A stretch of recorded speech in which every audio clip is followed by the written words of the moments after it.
Yo, what up, Grizz Nation, and welcome back to another episode of Grizz 901, your favorite post-game show, but we're in the offseason. Unfortunately, I'm going to continue to say that. We do not want to be in the offseason. I promise you that, but we have so much that we want to get into tonight. We're going to discuss a lot of the NBA playoffs. There's a game happening right in this very instance against the Celtics and the Pacers. We're going to hit on that for sure. And then we're also going to cover and give you our predictions on the Timberwolves and the Mavs. And there's been a lot of discussion that has kind of taken over Grizz Twitter in a sense. Do we support the Timberwolves? Are we allowed to do that on this show?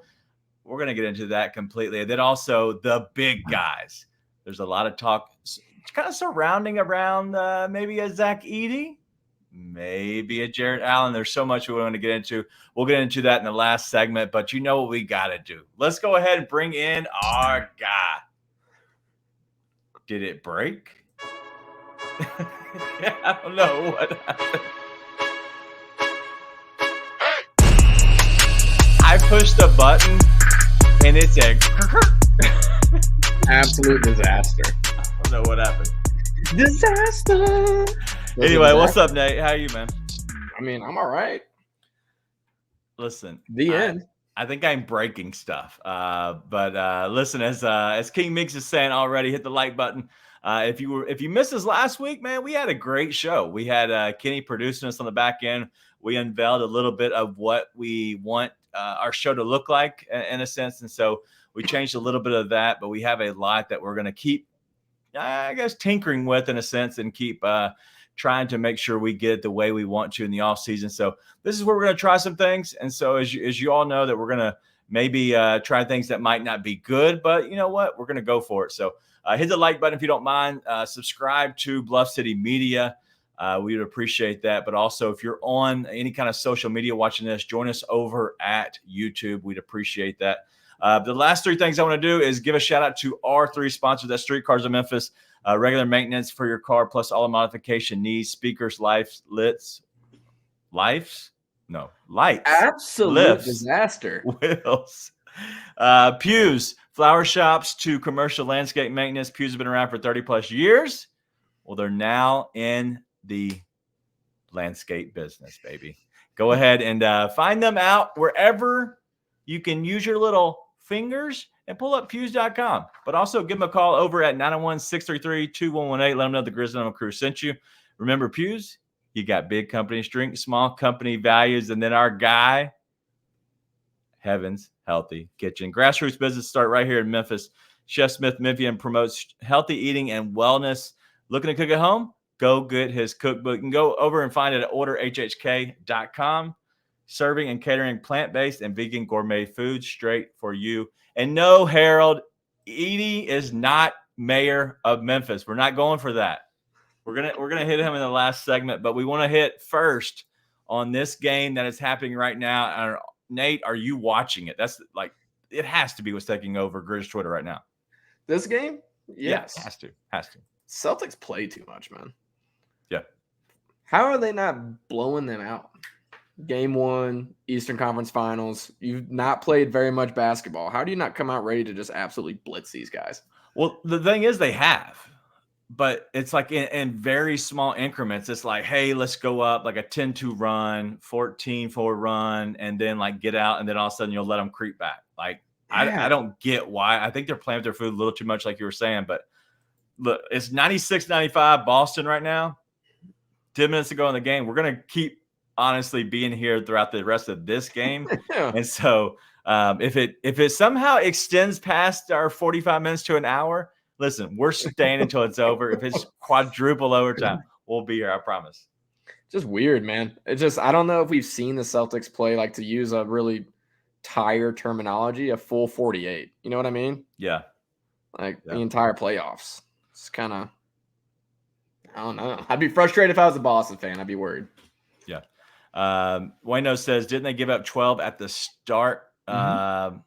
Yeah, they're going to make a run. And I think what you're going to look at here, and I'm watching it as well. I think you're looking at maybe when subs come in, maybe some people going to run, some people don't. I don't know, man. It just, there's so much that can happen with the playoffs, especially if you're playing extended minutes. Like, you know how normally like you come out at a certain time during the regular season, then you eventually come back in and everybody kind of does the same thing. On the playoffs, dude, you might go for 40 minutes like I did last night. I think I went for 50 plus minutes. It was crazy. Dude, I get it, but like they went up 12 and then they let them right back into it. And then they went up 12 in the third quarter. Next thing you know, they're down by 1 at the very beginning of the fourth. It's just like, I understand it's the Eastern Conference Finals. Pacers have earned their way there. Let's not pretend this Pacers team should not be heavily outmatched by this team. Right. Like, it's just, I don't know. We'll see. Maybe they end up winning by 20. They just like pedaled to the metal this quarter. But right now, I'm like unimpressed.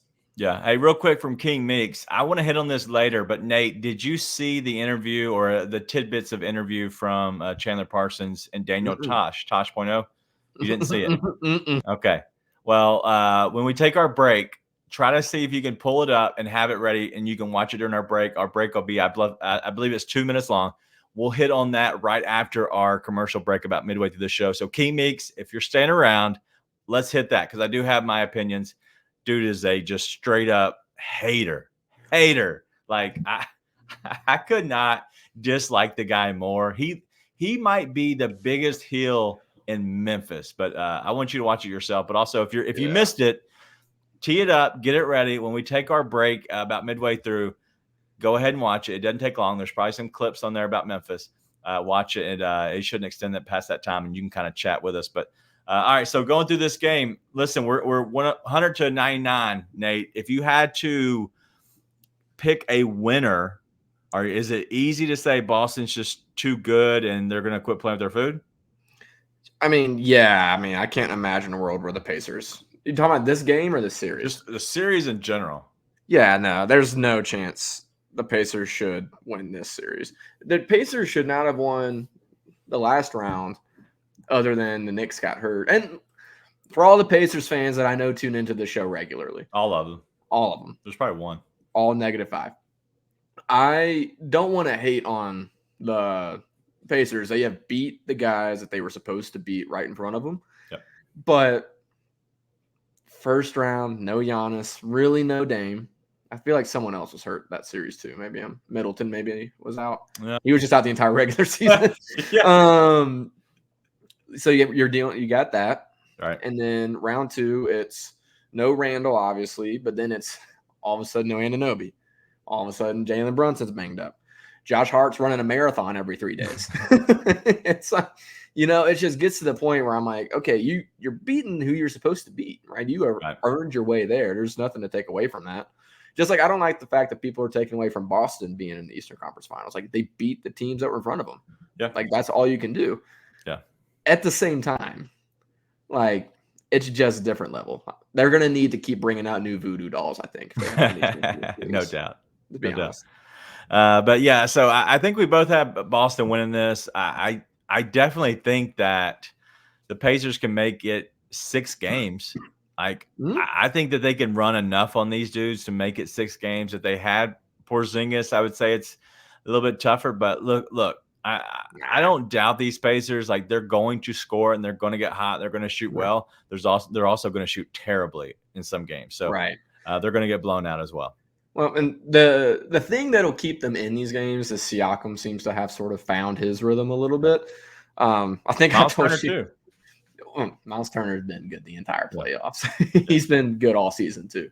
Yeah. I think that I sort of consider Siakam a rich man's DeMar DeRozan in a way, where it's like he is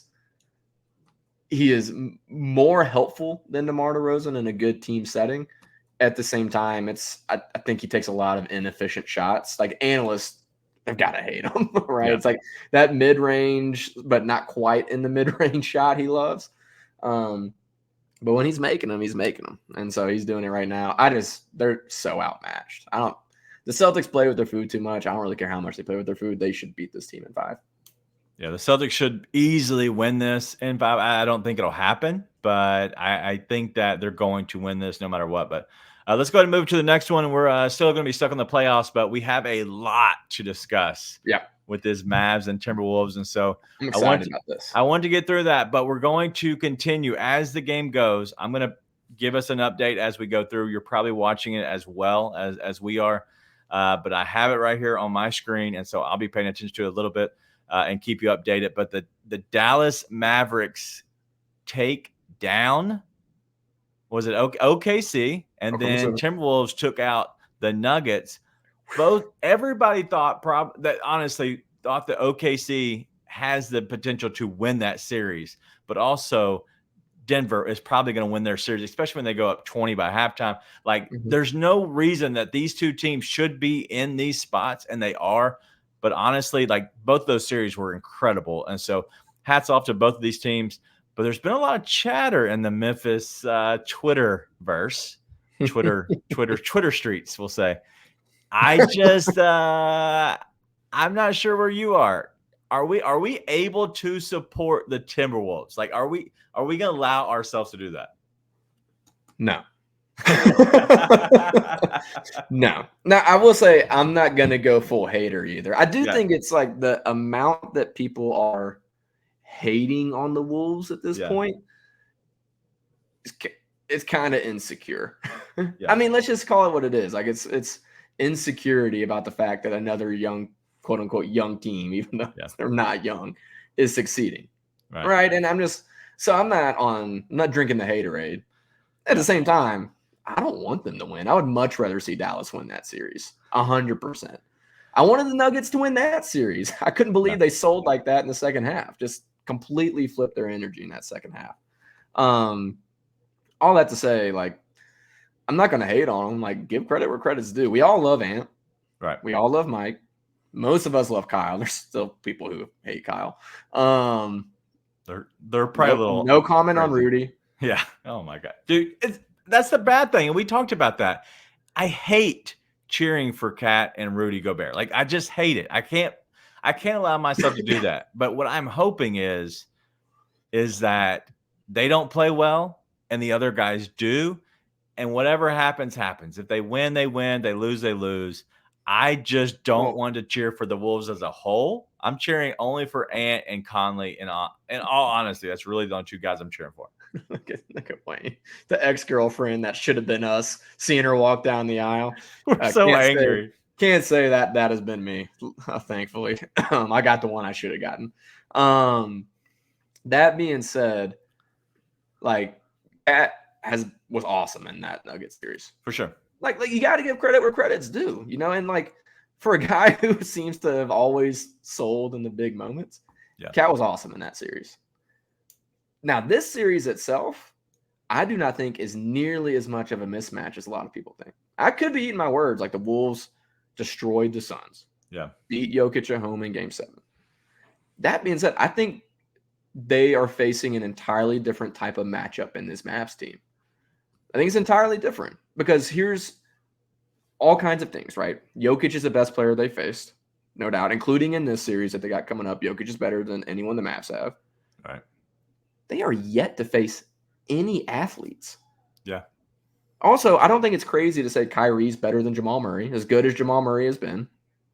I don't think it's crazy at all to say Kyrie's better. They're different, though.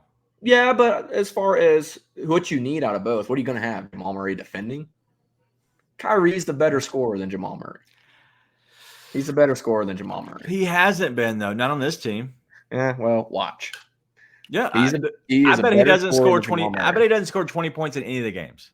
We should clip this and put this out as a poll. I think Kyrie is 1,000% a better scorer than Jamal Murray, despite how great Jamal has been. And I'm not trying to say he hasn't been, but I still think the main thing they're facing here is they have a guy that can score really methodically in Luka, who is basically perimeter point forward Jokic. But they also have athletes. Okay. They have not faced any athletes, dude. The Suns. Who's the best athlete there? Kevin Durant, who's 35 with an Achilles. Grayson Allen? Booker. I don't know if he's an athlete, but Booker has been. But that's what I'm saying. Athletes. KD is probably the best athlete there. And then who you got on the Nuggets outside of Aaron Gordon? Yeah. What, Michael Porter Jr., who doesn't know his head from his feet? Yeah. Like, who is it? And then you go up against this team, and you've got Derrick Jones Jr., Derek Lively, Daniel Gafford. Even Josh Green is a sneaky athlete. Kyrie, Tim Hardaway Jr., even PJ Washington. Yeah. They're going to deal with a level of athleticism they haven't had to yet. And I think that matters. It's a different challenge, right? It's not the same team. All right, so I will take back a little bit of what I said because I guess I'm so recency biased against Kyrie of what I literally watched every single game of that OKC series, but this Clipper series, 31, 23, 21, 40, 14, and 30, like dude played well, okay, but if you look at this last series where there was more athleticism, better people to guard him, which is OKC, right? Which you're going to have in Minnesota, 29, 22, 9, 12, 22. Every other game, he was scoring either 22 or 20 or 9 or 12. Sure. So I'm not saying – I think Jamal Murray can get his shot more in that offense than Kyrie can. I'm not saying that Murray's better than Kyrie, but I really think that depending on the offense, I would probably choose one or the other. Depending on the offense. I just think it's the same thing. Do you think Kyrie's more athletic than Jamal Murray? His handles are, yes. I'd say he's more athletic than Jamal Murray. And I'd probably pick Kyrie 10 times out of 10, but I like Murray's game too. We're honestly, we're splitting hairs, which is fine. They're both great. But I think they're both really good. But man, Kyrie with Luka is kind of taking a step back. But as I saw in that Clippers series, I just think that he can step up if need be. I'm curious what he does against the Timberwolves. And I'm curious what he's did all year against them. Well, and the point is you hear all this stuff. Like Tim Connolly went to Minnesota and he built a team to beat the Nuggets. Right. The team that's built to beat the Nuggets is not the team that's built to beat the Mavs. Now, if I was going to pick a team to win this, I'm going to pick Wolves. I think the Wolves should win this series.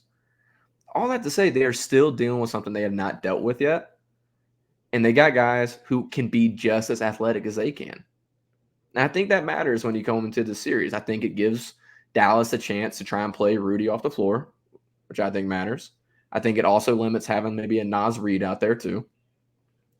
You got two guys who are, as Wayne said in the comments, crafty, and Luka and Kyrie. Good chance you can get Cat in foul trouble, which would severely limit them. There's just different ways for the Mavs to attack them that I don't think the Nuggets were equipped to do. Now, they might just let Derrick Jones Jr. shoot from the corner, and all of a sudden he shoots 20%, right? Yeah. All that money he made in the past 2 rounds all of a sudden gets lost in this round. That being said, I just think it's a completely different matchup. I think if history serves us well, they're going to get absolutely bollocked in game 1. Like that's what's going to happen. Just absolutely walloped by that Timberwolves team. But I think the Mavs make this a series. I really do. And I think that you see Vegas thinks that's sort of right. It's not a heavy favorite towards the Wolves here. Not as heavy as you would think after watching them that past series.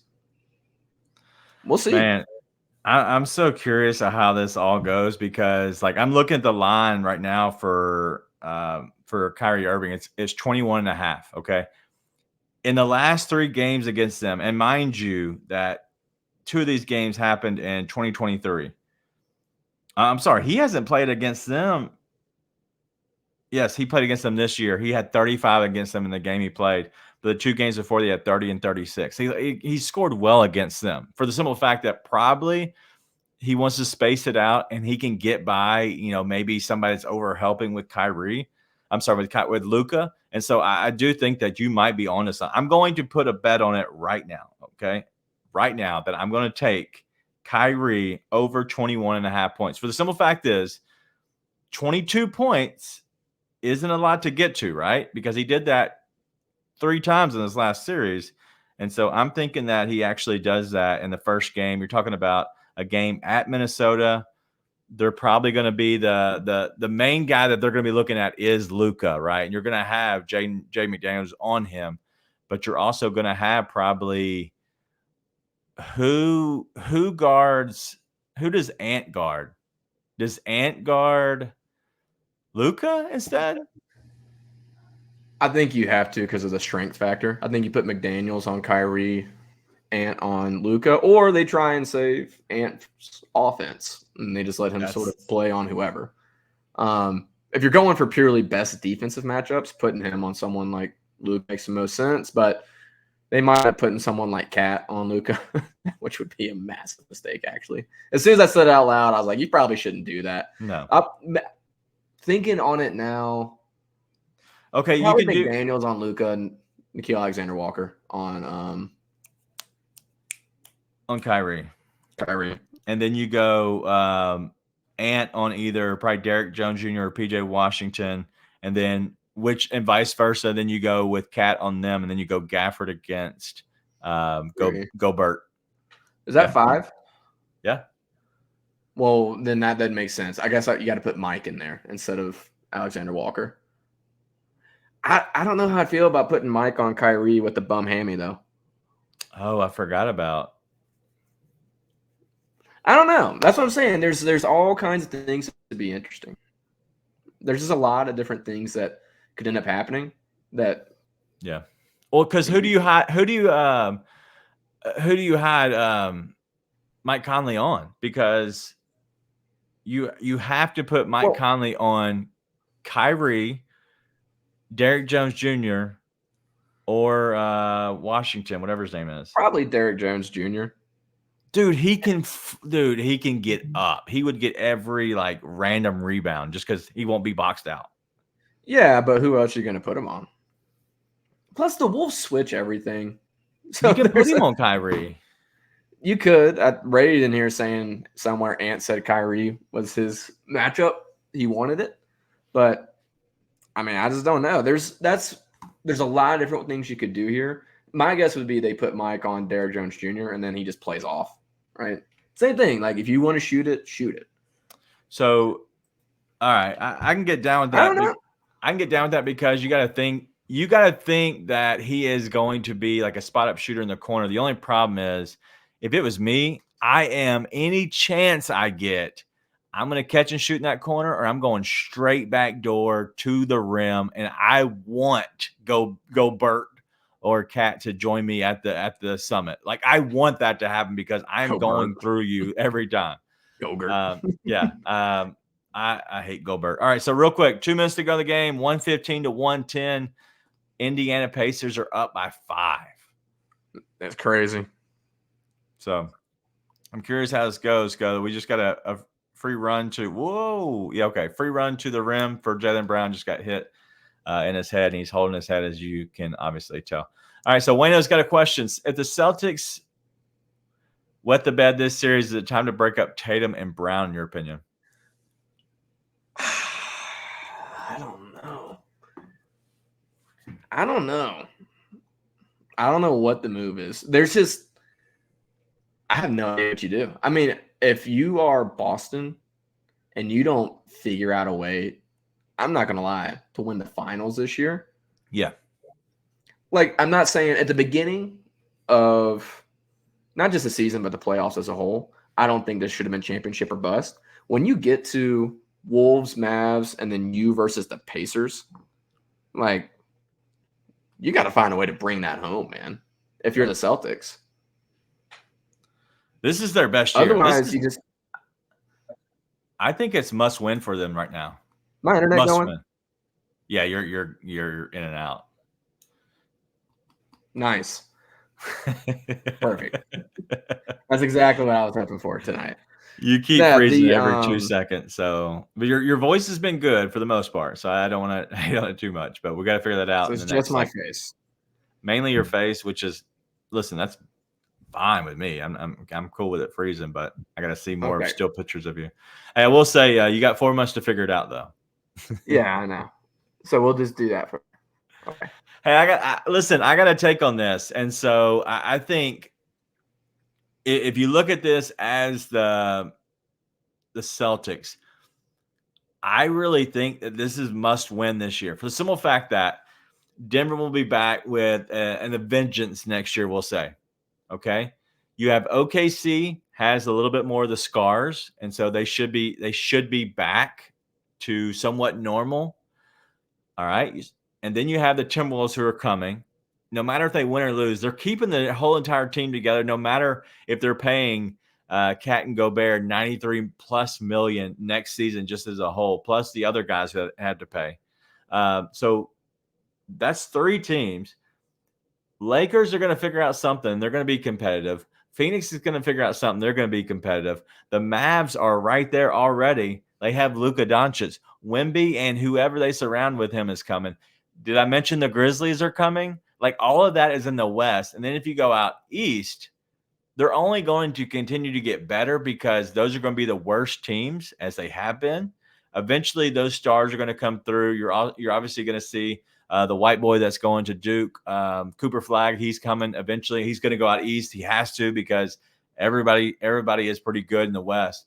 And so you're going to start seeing a little bit of a flip-flop. I think they can get to the finals, and I think they can keep getting there, and I think that's their best path. But eventually, these other teams are going to compete with them out East, and you're going to see Giannis get healthy. Obviously, he's got Dame time out there, and these other teams are going to continue to keep getting better. I think this is their year. It's wide open for them. They have to take it this year. If they don't, it's complete failure, and they're about to lose game 1 at home. Yeah, that's what I'm saying. Like, you can't let this happen. We were just talking about they play with their food too much, and it's like, okay, there's no reason they should lose this series. There's no reason they should lose this game.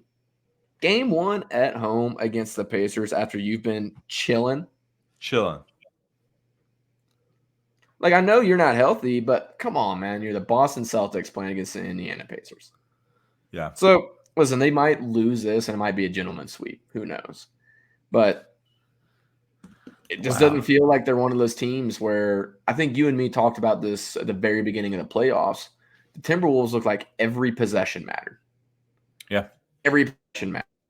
The Celtics, I just don't look like every possession matters right now, you know? Yeah. It doesn't really look like that.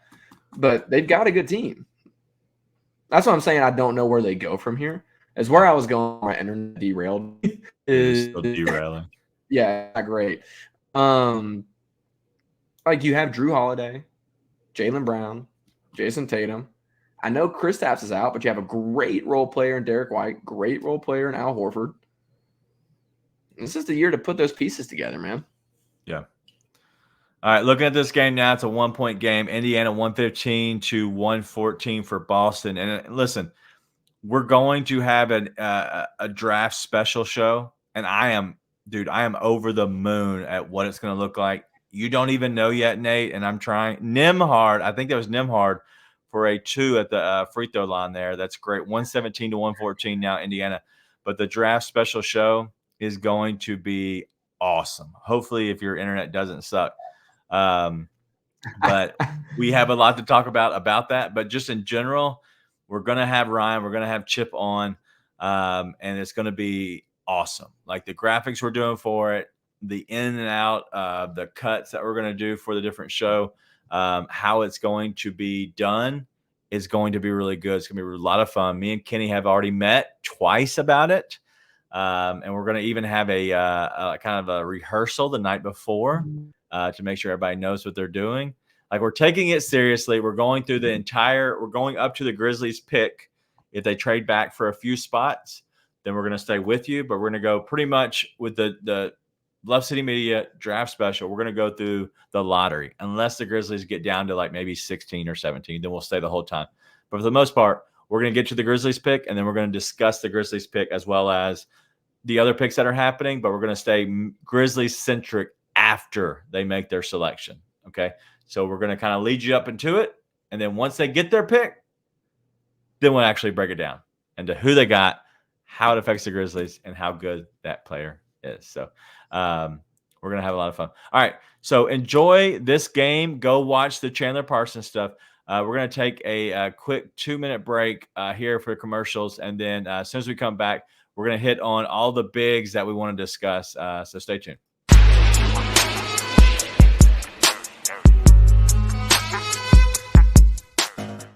The old dudes are getting up out of here too. The LeBrons are starting to look old. Steph Curry looking old. Kevin Durant, first time ever. Neither one of those three guys are in the second round of the playoffs, right? I absolutely welcome the ushering out of the old heads. Like I have this extreme like LeBron fatigue. Like I don't like the way that he's covered by the media, and it makes me tend to not like him. And it's not even his fault. Yeah, it was never his fault.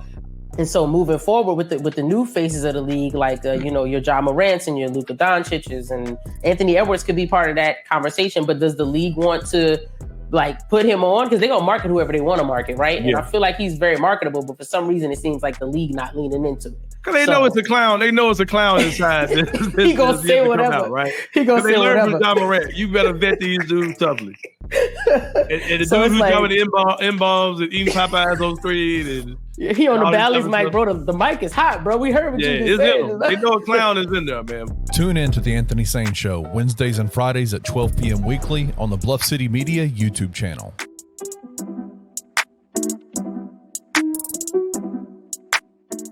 The Grizzlies, number nine in the NBA draft. They're picking 9th, 39th, and 57. Who they getting with those three? Go. A veteran from around the league. Okay. I mean, I don't. If there's something that they could do with that 9th pick that gets them someone that's already proven, then yeah, because I don't even know who would be thought of as being the 9th best player that's coming out at this point. I have no idea who that person would be, but I know this team, in terms of for moving forward, you think in terms of winning a championship, still young enough, and you still want some pieces that are able to help you win right now, not just continue to amass for the future. For the future is right now for this team.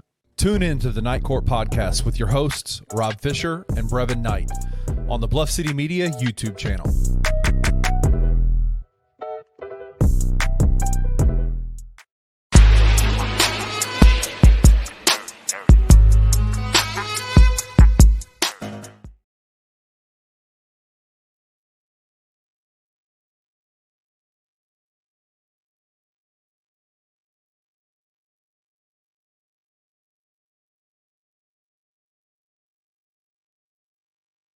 Out there we go. I was on mute.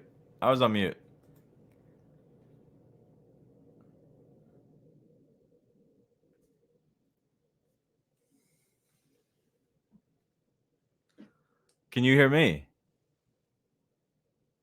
I can't hear you. That's because I was on mute also.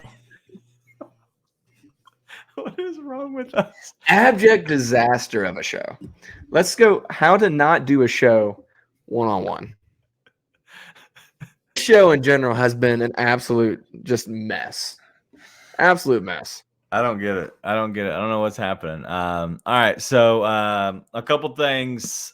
If you are a betting person, tune into my show that I'm going to be on. I'm going to be on all three rest of the days this week. I'll be on Driving the Line. You can follow us on YouTube, anywhere social media.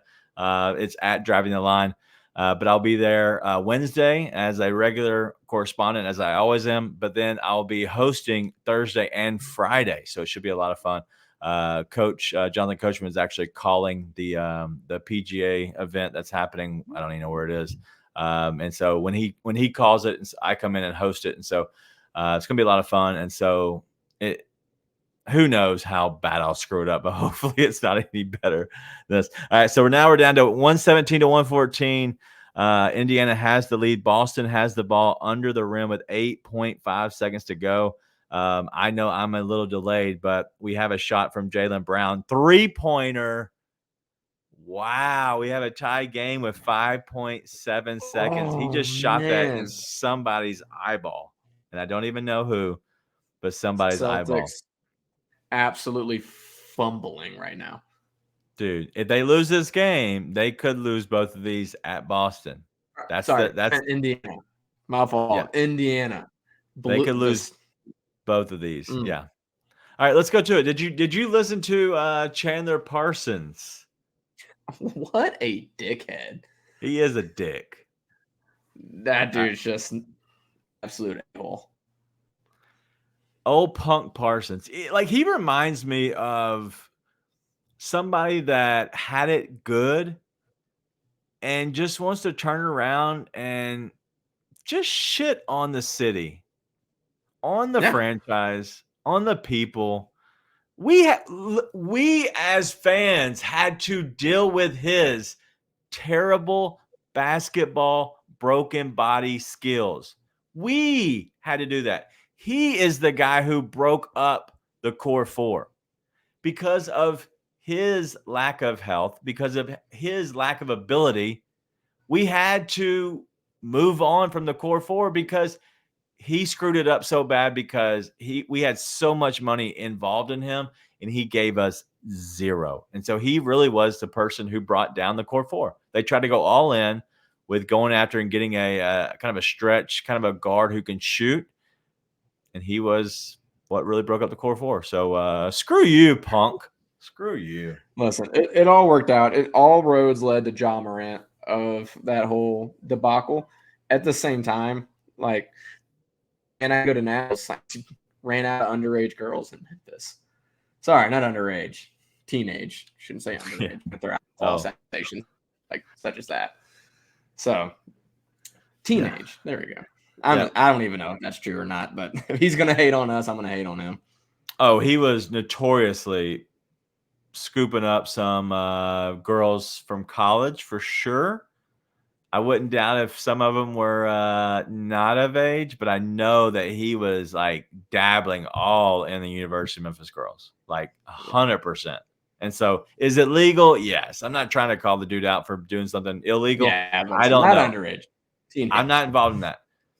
But like, if you're 30 and you're hooking up these 20 and 21-year-olds, that's a little weird. A little weird. I'm not saying it's some people like that. Some people might give you a pat on the back. I think it's weird, especially a guy with two daughters. Me and you fighting, bro. I'm just saying. We're going to fight, and it's going to have to just go down in the streets. We're good. Generational jerk. I don't know how else to put it. But. Yep. As King Meek says, Parsons was Diddy back then. All right, we're going to move on from that. We're not going to keep on too long. But I do not like punk Parsons, but the Grizzlies have some big man needs as the Pacers and the Celtics go to overtime. We're going to be here. I'm telling you, I don't know about you, but I'm going to be here no matter how many overtimes they go through. We'll hang out so we can watch this live for sure. But the big man needs for the Grizzlies, those Grizzlies Twitter streets have been talking. All right, so Jared Allen for you, if you could get him, what would you be willing to give up to go get a guy like Jared Allen?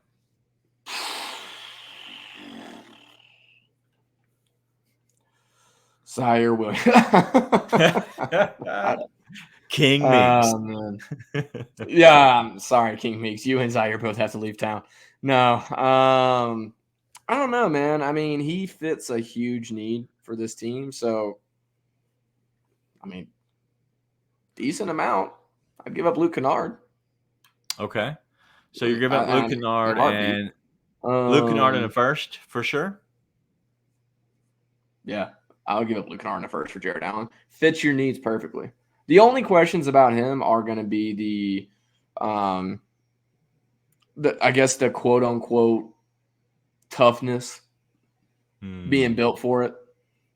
It is tough. I don't blame him for not getting an injection this year. If I'm going to be honest, I'm not in the camp that blames him for that. Like, what are you going to? It's a team who it sounds like 2 hours after their season ended, they sit there and they're just completely like selling on JB Bickerstaff. So it's like, and granted, Donovan Mitchell has shot down some of those claims, all that. At the same time, I'm like, dude, those reports didn't come out of nowhere. Yeah. Right. So if they didn't come out of nowhere, came from somewhere. At the same time, so with that, I'm like, okay, do I really hate on him for not going in on something where you're probably going to get beat anyways? The whole team seems to have not been completely bought in. Probably get beat though. Listen, it's the Celtics, dude. They were always going to get beat. Also, it's not like he wasn't actually hurt. I'm not doubting the guy for being hurt. I get that. Like I don't ever look into somebody's injury and say, why didn't you play unless it's like you can tell they're trying to skate through it, and they're like, hey, I'm just, like a week after they're playing pickup ball, whatever. I try not to look into somebody's injury because I've had many injuries over the year, and some of them hurt worse than others. Some of them seem like they should hurt worse than others, and they don't. It's just depending on how your body reacts. It could be, the severity of it. So I don't want to doubt it, but I just know if it was me, I'm doing everything to get out there, everything. But I'm also not getting paid millions of dollars, but I'm also not the guy under contract. If I'm under contract, that's different. Dude's under contract. Like, he's in the NBA. It's not the NFL where you possibly could get waived and you're non-guaranteed. You have a guaranteed contract. I'm probably going to go out there no matter what, somehow, some way. He's not. That worries me a little bit for sure. But I got another question, though. We're going to move on to that. Do you get worried that he's only an inch taller than Brandon Clark? No.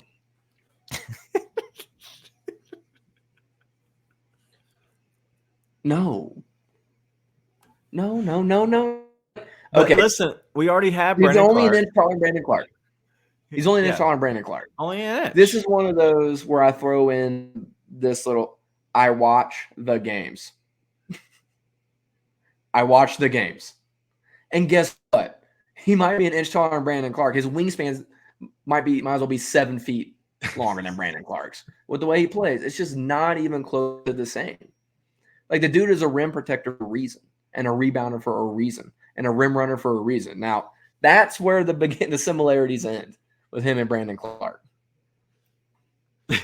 That's it. It's just, if you actually watch Jared Allen play, it's clearly not remotely a same conversation. Yep. Well, it's just not the same. He was an inch taller than him, and he averaged 20 and 14 last year. That's where I'm at. Listen, and you can give me the measurables, you can give me all that, but in the end of the day, it really is 20 and 14. Like, we're getting that instantly, and that's what you're going to get in a guy like that. Well, and the conversation is from there. Okay, which one was 20 and which one was 14? Because that's how he plays. Like, it's just not. Who cares? Well, that's what I'm saying, though. Like, if that's a legitimate question, sad. Yeah. It's just not a sane conversation in my end. Yeah. Again, the only question is he quote unquote tough enough? Right? Yeah. You have the whole thing against the Knicks, and then you have all this going on. Like, yeah, man. I'm great with Jared Allen. Yeah. Yeah, I'm great with him too. And I think that a lot of people would be happy with a guy like Jared Allen for sure. But the Indiana Pacers are up 120 to 119. But Boston just got a block from Al Horford on, I think it was Nesmith, and then got fouled at the rim, which is a great play. I'm guessing that I think that's Nesmith. I'm not exactly sure who helped him block that. Either way, Jason Tatum shooting free throws with 2 minutes and 27 seconds to go. Craziness is happening in this game. Like, I want to keep talking about this. I really just want to watch this game, but we're going to keep talking because I do want to have a lot to give on this. We're going to keep coming back to this. All right, so there's obviously the comments. As always, our family here is always chatting about Zach Edey. So Harold Smith says, let's get Zach Edey and call it a day. But then we want to hear from Wayno. Then Wayno says, I don't want to hear about a word about Zach Edey. If we're serious about competing, we can put that trust in a rookie and waste another 2 years of our window. How many rookies realistically step in and flourish straight away? So what side are you on, Nate? I don't mind getting a center in the draft. I've said that before. I don't want that to be the main big acquisition of the season. Got to go get a guy who has some kind of experience for you. Like, whether that's Jared Allen, Hartenstein, Drummond. I mean, Paxton, you see that conversation is dead in the water. But there's other guys who are out there who you got to get some kind of veteran big with experience that you can rely on. I agree. I'm there as well. What's this guy doing? I'm not Sorry, sure I'm if sitting you're- there watching this game. Yeah, I'm like, I'm what not is sure. he Listen, doing? you're freezing, so I can't tell if you're still talking or not talking half the time. So we never know. We're all in the same boat over here. But I will say that I like what Wayno is saying. If I had to back anybody, I will say that what Wayno's saying is if we are competing for a championship, I want a big with playoff experience. Just grab some boards, set screens, run the floor, hit free throws. Like that's it. That's it. Like bare minimum. Like I don't, and I don't know if you've seen any of that. All right, grab boards, set screens, run floor, hit free throws. Only one of those actually give. One of the four that he mentioned actually give points on the offensive end. Yeah. And that's just the free throws. I don't need them to even score.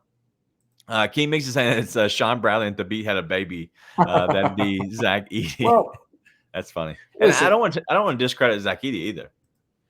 well, also, let's be clear. Like, all I need is for Chip Williams to come in here and tell me what I believe. That's really what I need. But at the same time, I'm not saying Edey isn't a serviceable NBA big. You can screens or rebound really well. Sometimes that's all you need to have an NBA career, right? Jakob Poeltl has an NBA career. I think Edey can probably do what Poeltl does, right? But if I'm the Grizzlies at 9, No. I'm looking for Ron Holland. Yeah.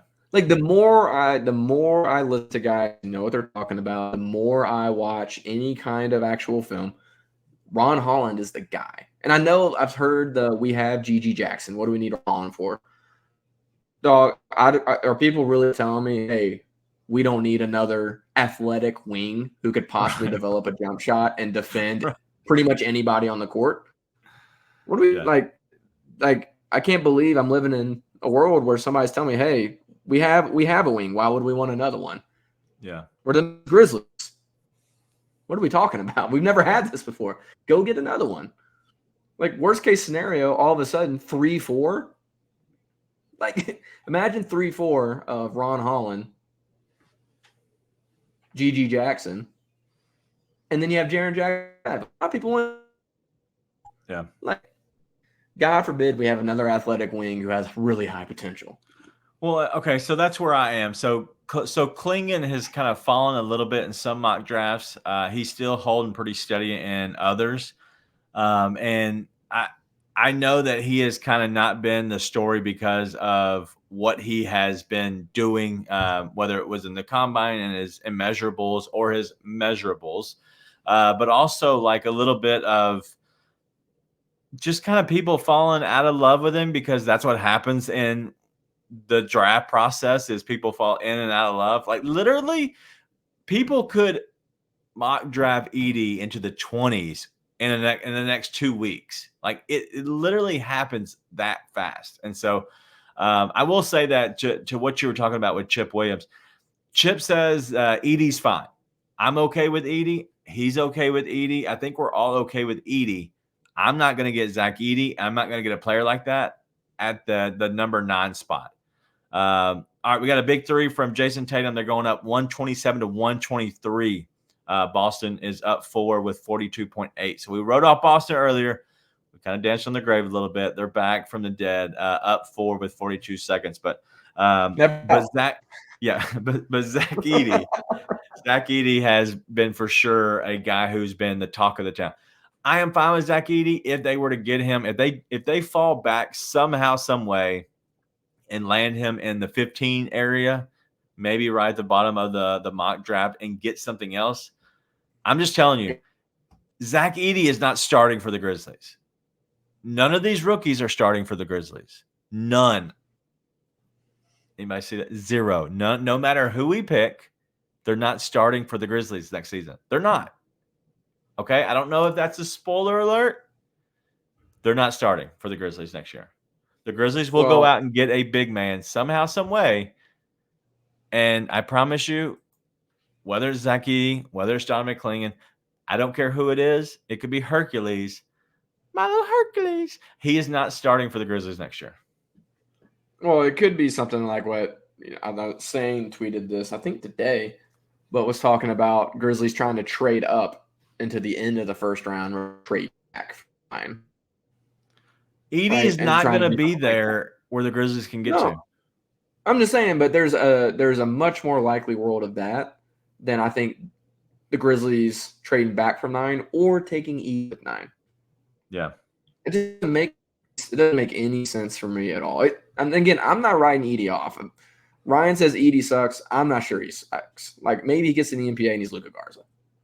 Okay, maybe that happens. I'm not saying that at all. I am saying that if you're the Grizzlies at 9 and you got options like Stephen Castle, you got options like Ron Holland, got options like even Reed Shepherd or Dalton Connect, I'm probably taking those guys instead. Yeah. Yep. No, I am by no means ever taking Edey unless he falls into the 20s and he's falling for whatever reason, and then you can move back in and grab him because you see something in him. I'm okay with that. But I am never, ever taking Zach Edey, a big man, any big man, even Donovan Clingan. I don't really even want Donovan Clingan this high, honestly, because I think the potential of what the Grizzlies can do and will do moving forward, whoever they get should not probably play this next season at all. Like if they want to be a championship contender, this person should develop. And that's why I'm okay with a guy like Ron Holland, because the upside play is the upside play to Gigi, right? You don't know what you have. You're shooting for the moon with this pick because you have the potential to do it. And I really do think that you should go after a guy like Ron Holland. I'm even good with Stephon Castle. I'm good with that. I would even take Reed Shepherd, Rob Dillingham, because of the Grizzlies' need for a kind of a creator.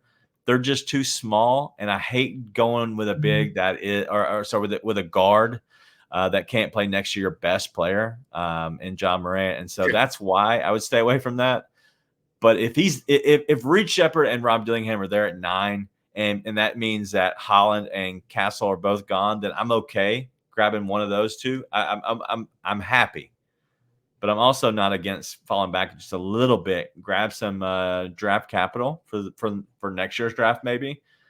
Maybe grabbing a big along the way, something, and then falling back a little bit because you're going to get the same type of value, even if you move back 3 or 4 picks. I'm still okay with that.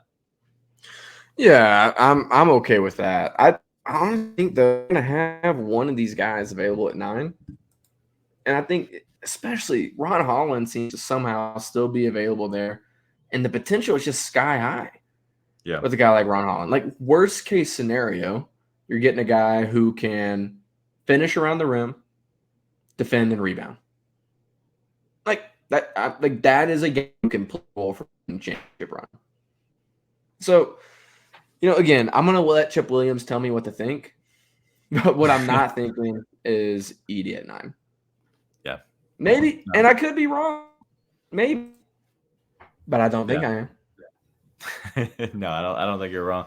No, I don't think you're wrong at all. And I think honestly, he is being bumped up, and we're very, very much in a funnel of Grizzlies Twitter where we see that all the time.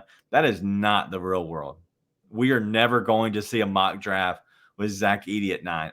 I don't believe it. I would be shocked to see that. Just as much as the Pacers are being shocked right now because they are down 6 with 12.9 to go, and it looks like we're going to have Boston win the first game.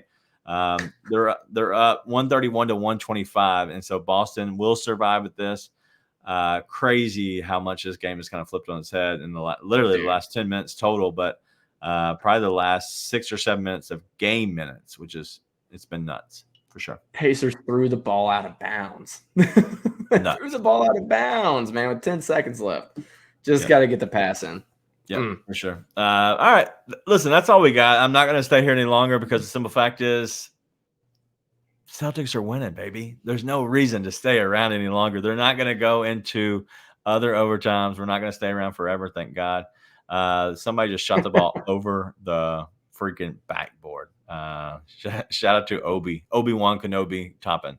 All right. Anything else you have? Because listen, I know we've hit on a lot of stuff tonight, but mainly I wanted to get on the big man stuff and then old Punk Parsons for sure. Nah, I got nothing. All right. Well, that's it for us. Make sure you kind of stay tuned. We'll be back here every Tuesday at 9:01 Central Time. But make sure on their way out, do us a favor. Hit the like button if you don't mind. But that's all we got. We'll see you next week. Be nice and tell your friends.